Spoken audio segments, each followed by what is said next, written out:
I want to talk to you about the mindset of a player like this. You played 525 balls in an innings at Ranchi.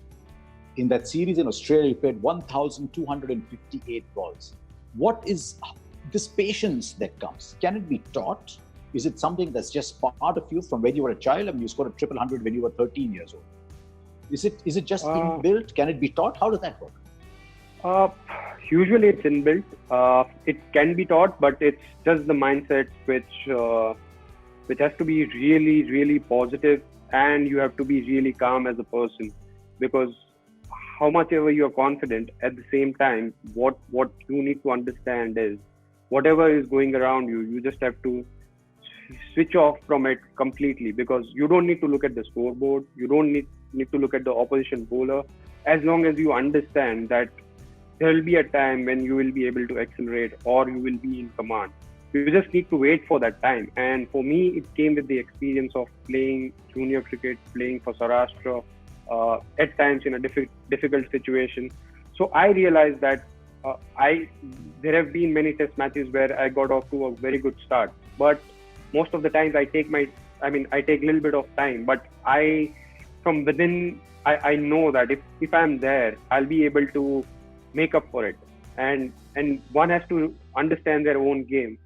And once you realize your strength, then mentally you are stable, mentally you don't have any thoughts, because most of the time what happens, what I've observed with other players who has more talent than me, but somehow they feel like if they are not scoring runs, they don't feel like, they belong there.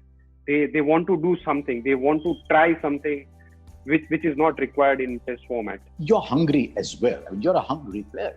Every batsman wants to go out there and score runs. So you've blocked 20 balls, 30 balls, you scored 3 or 4 runs, but you're blocking, but the scoreboard isn't moving very much, because this is the phase which you're willing to give to the bowler to earn your time thereafter. Doesn't that not play on your mind at all? No, it doesn't, because at times what I look to do is I have rules of playing an hour in a test match. If I walked in, if we have lost first wicket in first 5 or 6 overs, when I'm walking in, my first target is to be at the crease till the drinks time. So I reassess.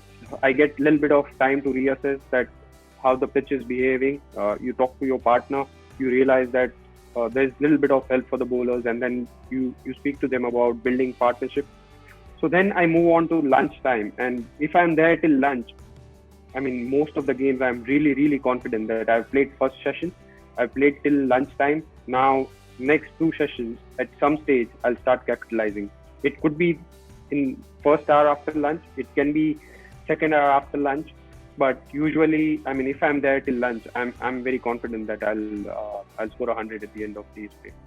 It's an incredible gift, because when I was in Australia watching you score all those runs, and in the commentary box, a lot of talk was, where is the Australian Pujara? Because a lot of people are coming in through playing maybe overs cricket at a young age.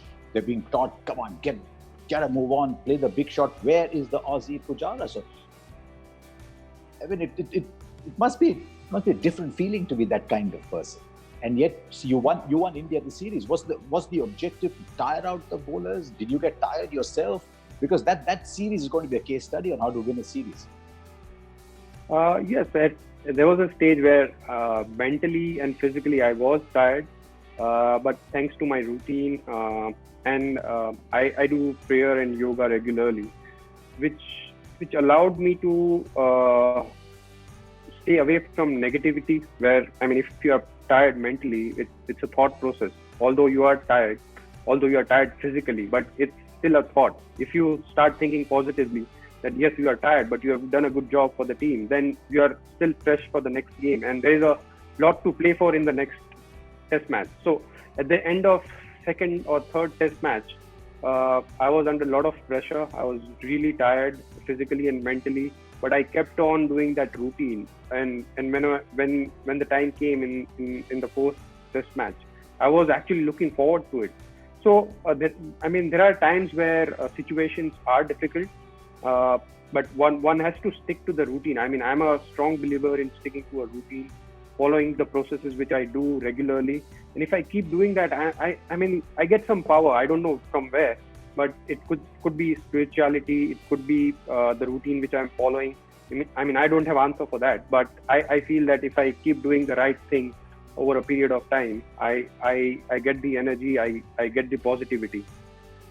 I mean, a lot of others benefited from you because you were tiring the bowlers out.